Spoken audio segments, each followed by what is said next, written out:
ನಾವು ಉಡುಪಿ ಜಿಲ್ಲೆಯಲ್ಲೂ ಕೂಡ ಅಷ್ಟೇ ಹಲವೆಡೆ ಭಾರಿ ಮಳೆ ಆಗ್ತಾ ಇದೆ. ಸೊ ಹೀಗಾಗಿ ಪ್ರವಾಹದ ಪರಿಸ್ಥಿತಿ ಇದೆ. ಮನೆಗಳಿಗೆ ನೀರು ನುಗ್ಗಿ ಜನಜೀವನ ಅಸ್ತವ್ಯಸ್ತ ಆಗ್ತಾ ಇದೆ. ಕುಂದಾಪುರದ ಬೋಳಾರಿನಲ್ಲಿ ಮನೆಗಳು ಜಲಾವೃತವಾಗಿದ್ದಾವೆ. ಕರಾವಳಿಯ ಭಾಗದ ಮತ್ತೊಂದು ಜಿಲ್ಲೆ ಉಡುಪಿ, ಅಲ್ಲೂ ಕೂಡ ಅಷ್ಟೇ ಧಾರಾಕಾರವಾಗಿ ಮಳೆ ಆಗ್ತಾ ಇದೆ. ಈ ಸಂದರ್ಭದಲ್ಲಿ ಸಾಕಷ್ಟು ಹಳ್ಳಿಗಳು, ಗ್ರಾಮಗಳು ಜಲಾವೃತವಾಗ್ತಾ ಇರುವಂಥದ್ದು, ಮನೆಗಳಿಗೆ ನೀರು ನುಗ್ತಾ ಇದೆ. ಅಗ್ನಿಶಾಮಕ ಸಿಬ್ಬಂದಿಯಿಂದ ರಕ್ಷಣೆ ಮಾಡುವಂಥ ಕೆಲಸ ಆಗ್ತಾ ಇದೆ. ಸ್ಥಳಕ್ಕೆ ತಹಶೀಲ್ದಾರ್ ಭೇಟಿಯನ್ನ ಕೊಟ್ಟಿದ್ದಾರೆ.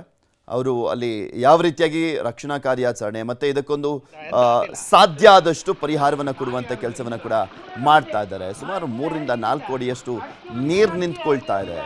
ನದಿ ಪಾತ್ರದ ಜನರಿಗಂತೂ ಜನಜೀವನ ಆ ಭಾಗದಲ್ಲಂತೂ ಕಂಪ್ಲೀಟ್ ಆಗಿ ಅಸ್ತವ್ಯಸ್ತ ಆಗೋಗಿದೆ. ಏನು ಮಾಡಬೇಕು ಅನ್ನುವಂಥದ್ದು ಕೂಡ ಗೊತ್ತಾಗ್ತಾ ಇಲ್ಲ. ಆ ದೃಶ್ಯಾವಳಿಯನ್ನು ನೋಡಿದ್ರೆ ಗೊತ್ತಾಗುತ್ತೆ. ಹಾಗೆ ಸುರಕ್ಷಿತ ಸ್ಥಳಗಳಿಗೆ ಆ ಜಲಾವೃತ ಆಗಿರುವಂಥ ಗ್ರಾಮದ ಜನರನ್ನ ಕಳಿಸುವಂಥ ಕೆಲಸವನ್ನು ಮಾಡ್ತಾ ಇದ್ದಾರೆ ಅಲ್ಲಿನ ರಕ್ಷಣಾ ತಂಡದವರು. SDRF, NDRFನವರು ಇರ್ತಾರೆ, ಅಗ್ನಿಶಾಮಕ ದಳದ ಸಿಬ್ಬಂದಿನೂ ಕೂಡ ಈ ಸಂದರ್ಭದಲ್ಲಿ ಸಾಥ್ ಕೊಡ್ತಾರೆ. ರಕ್ಷಿಸುವಂಥ ಕೆಲಸವನ್ನು ಮಾಡಲಾಗ್ತಾ ಇದೆ. ಇದು ಉಡುಪಿ ಜಿಲ್ಲೆಯ ಪರಿಸ್ಥಿತಿ. ಕರಾವಳಿಯಲ್ಲಂತೂ ಬಿಟ್ಟು ಬಿಡದೆ ಮುಂಗಾರು ಮಳೆ ಅಬ್ಬರಿಸ್ತಾ ಇದೆ.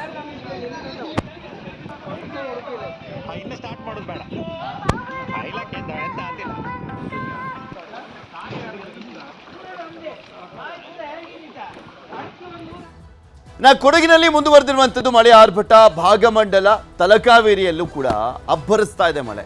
ನದಿಗಳ ನೀರಿನ ಮಟ್ಟದಲ್ಲಿ ಏರಿಕೆ ಆಗಿರುವಂಥದ್ದು. ಸೊ ಹೀಗಾಗಿ ಬಹುತೇಕ ಕಡೆ ಗುಡ್ಡ ಕುಸಿಯುವಂಥ ಆತಂಕ ಎದುರಾಗಿದೆ. ಸರ್ಕಾರಿ ಶಾಲಾ ಕಟ್ಟಡದ ಮೇಲೆ ಬಿದ್ದಿರುವಂಥದ್ದು ಗುಡ್ಡ. ಸಂಪಾಜೆ ಸಮೀಪದ ಕೊಯನಾಡಿನಲ್ಲಿ ಈ ಘಟನೆ ನಡೆದಿದೆ. ಶಾಲಾ ಕಟ್ಟಡ ಹಿಂಭಾಗದ ಗುಡ್ಡ ಕುಸಿದು ಅಲ್ಲಿ ಅವಾಂತರ ಸೃಷ್ಟಿಯಾಗಿದೆ. 100ಕ್ಕೂ ಹೆಚ್ಚು ವಿದ್ಯಾರ್ಥಿಗಳು ವಿದ್ಯಾಭ್ಯಾಸವನ್ನು ಮಾಡ್ತಾ ಇರುವಂಥ ಸರ್ಕಾರಿ ಹಿರಿಯ ಪ್ರಾಥಮಿಕ ಶಾಲೆ ಕೊಯನಾಡು, ಅಲ್ಲಿ ಈ ಒಂದು ದುರ್ಘಟನೆ ಸಂಭವಿಸಿದೆ. ಸದ್ಯ ಎಲ್ಲರೂ ಕೂಡ ಸೇಫ್ ಆಗಿದ್ದಾರೆ. ಹಾಗೆ ಇನ್ನೇನು ಒಂದು ಸ್ವಲ್ಪ ಹೆಚ್ಚು ಕಮ್ಮಿ ಆಗಿದ್ದರೂ ಕೂಡ ಆ ಒಂದು ಶಾಲೆಯ ಮೇಲೆ ಬಿದ್ದುಬಿಡ್ತಾ ಇತ್ತು. ಇನ್ನೊಂದು ಕಡೆ ಯಾವ ರೀತಿಯಾಗಿ ಅಪಾಯದ ಮಟ್ಟವನ್ನು ಮೀರಿ ಹರಿತಾ ಇದೆ ಕಾವೇರಿ ನದಿ ಅನ್ನುವಂಥದ್ದನ್ನು ಕೂಡ ನೀವು ನೋಡ್ಬೋದು. ಧಾರಾಕಾರವಾಗಿ ಮಳೆ ಆಗ್ತಾ ಇರುವಂಥ ಹಿನ್ನೆಲೆಯಲ್ಲಿ ನದಿ ಪಾತ್ರದ ಜನರಿಗೆ ಸುರಕ್ಷಿತವಾಗಿ ಇರುವಂತೆ ಜಿಲ್ಲಾಡಳಿತ ಎಚ್ಚರಿಕೆಯನ್ನು ಕೂಡ ಕೊಟ್ಟಿದೆ. ಈ ವರ್ಷದ 2ನೇ ಬಾರಿ ಇನ್ನು ಕೊಡಗಿನ ಮಳೆ ಬಗ್ಗೆ ನಮ್ಮ ಪ್ರತಿನಿಧಿ ಪ್ರೇಮ್ ಕುಮಾರ್ ಅಲ್ಲೊಂದು ಪ್ರತ್ಯಕ್ಷ ವರದಿಯನ್ನು ಕೊಟ್ಟಿದ್ದಾರೆ, ನೋಡೋಣ. ನೀರು ಜಾಸ್ತಿ. ಕೊಡಗು ಜಿಲ್ಲೆಯಲ್ಲಿ ಪುನರ್ವಸು ಮಳೆ, ಬಿರುಗಾಳಿ ಸಹಿತ ಭಾರಿ ಮಳೆ ಆಗ್ತಾ ಇದೆ. ತಲಕಾವೇರಿ ಮತ್ತು ಭಾಗಮಂಡಲದಲ್ಲಿ ಉತ್ತಮ ಮಳೆ ಆಗ್ತಾ ಇರೋದ್ರಿಂದಾಗಿ ಕೂಡ ಕಾವೇರಿ ನದಿ ನೀರಿನ ಮಟ್ಟ ಹೆಚ್ಚಾಗಿರುವಂತದ್ದು. ಈಗ ನಾವು ನೋಡಬಹುದು, ಇದು ಕಾವೇರಿ ನದಿ ಅಂತಾನೆ ಹೇಳ್ಬೋದು. ಇದು ತಲಕಾವೇರಿ ಮತ್ತು ಭಾಗಮಂಡಲದಲ್ಲಿ ಉತ್ತಮ ಮಳೆ ಆಗ್ತಾ ಇದೆ. ಅದಲ್ಲದೆ ಮಡಿಕೇರಿ ಮತ್ತು ಸೋಮವಾರಪೇಟೆ ಭಾಗದಲ್ಲಿ ಉತ್ತಮವಾಗಿ ಮಳೆ ಆಗ್ತಾ ಇರೋದ್ರಿಂದ ಆರೋಗ್ಯ ಜಲಾಶಯದ ಒಳಹರಿವು ಕೂಡ ಹೆಚ್ಚಾಗಿರುವಂತದ್ದು. ಭಾಗಮಂಡಲ ಮತ್ತು ತಲಕಾವೇರಿಯಲ್ಲಿ ಮಳೆ ಹೆಚ್ಚಾಗಿರೋದ್ರಿಂದ ಈ ಕಾವೇರಿ ನದಿ ನೀರಿನ ಮಟ್ಟ ಹೆಚ್ಚಳವಾಗಿರುವಂತದ್ದು.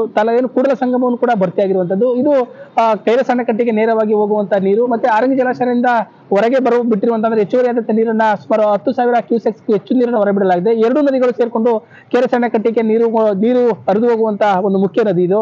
ಈಗ ಕಾವೇರಿ ನದಿ ಅಂದ್ರೆ ಇದು ಕುಶಾಲನಗರ ಭಾಗದಲ್ಲಿರುವಂತಹ, ಕುಶಾಲನಗರ ಮತ್ತೆ ಮೈಸೂರು ಗಡಿ ಭಾಗದಲ್ಲಿರುವಂತಹ ಕಾವೇರಿ ನದಿ ಅಪಾಯ ಮಟ್ಟ ಮೀರಿ ಹರಿತಾ ಇದೆ. ನದಿ ಪಾತ್ರದಲ್ಲಿರುವಂತಹ ಜನರಿಗೆ ಸುರಕ್ಷಿತ ಸ್ಥಳಗಳಿಗೆ ತೆರಳುವಂತೆ ಜಿಲ್ಲಾಡಳಿತ ಈಗಾಗಲೇ ಸೂಚನೆಯನ್ನು ಕೂಡ ನೀಡಿರುವಂತದ್ದು.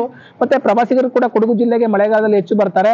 ಅಂತ ಸಂದರ್ಭದಲ್ಲಿ ಸಾವು ನೋವುಗಳು ಸಂಭವಿಸುವ ಹಿನ್ನೆಲೆಯಲ್ಲಿ ಕೂಡ ನದಿಗಳಿಗೆ ಇಳಿಯದಂತೆ ಮತ್ತೆ ಮೀನುಗಾರರಾಗಿರ್ಬೋದು, ಪ್ರವಾಸಿಗರಾಗಿರ್ಬೋದು ಮತ್ತೆ ನದಿ ಪಾತ್ರದಲ್ಲಿ ವಾಸ ಮಾಡುವ ಜನರಿಗೂ ಕೂಡ ಒಂದು ಮುನ್ನೆಚ್ಚರಿಕೆ ಕ್ರಮವಾಗಿ ಜಿಲ್ಲಾಡಳಿತ ಈಗಾಗಲೇ ಎಲ್ಲ ರೀತಿಯ ಕ್ರಮವನ್ನು ಕೈಗೊಂಡಿರುವಂತದ್ದು.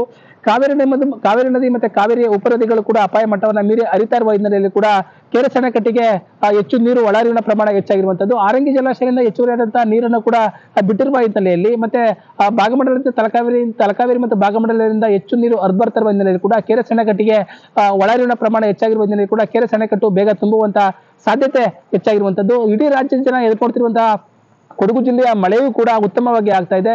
1 ವಾರಗಳಿಂದ ಮಳೆ ಕಡಿಮೆ ಇತ್ತು, ಆದ್ರೆ 3-4 ದಿನಗಳಿಂದ ಮಳೆಯ ಪ್ರಮಾಣ ಹೆಚ್ಚಾಗಿರುವುದರಿಂದ ಕೂಡ ನದಿ ನೀರಿನ ಮಟ್ಟ ಹೆಚ್ಚಾಗಿರುವಂತದ್ದು. ನದಿ ಕೆರೆ ಅಣೆಕಟ್ಟಿಗೆ ಬೇಗ ಭರ್ತಿಯಾಗುವಂತ ಸಾಧ್ಯತೆ ಹೆಚ್ಚಾಗಿರುವಂತದ್ದು. ಪ್ರೇಮ್ ಕುಮಾರ್, ನ್ಯೂಸ್ 18 ಕನ್ನಡ, ಕೊಡಗು.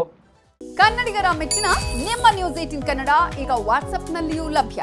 ಕರ್ನಾಟಕ ಮತ್ತು ದೇಶ ವಿದೇಶದ 360 ಡಿಗ್ರಿ ಸುದ್ದಿ ವಿವರವನ್ನ ನೀವು ನಿಮ್ಮ ಕೈ ಬೆರಳುಗಳಲ್ಲಿಯೇ ಪಡೆಯೋದಿಕ್ಕೆ ಈ QR ಕೋಡ್ ಅನ್ನ ಸ್ಕ್ಯಾನ್ ಮಾಡಿ. ನಮ್ಮ ಚಾನೆಲ್ ಅನ್ನ ಫಾಲೋ ಮಾಡಿ, ನೋಟಿಫಿಕೇಶನ್ ಆನ್ ಮಾಡಿ.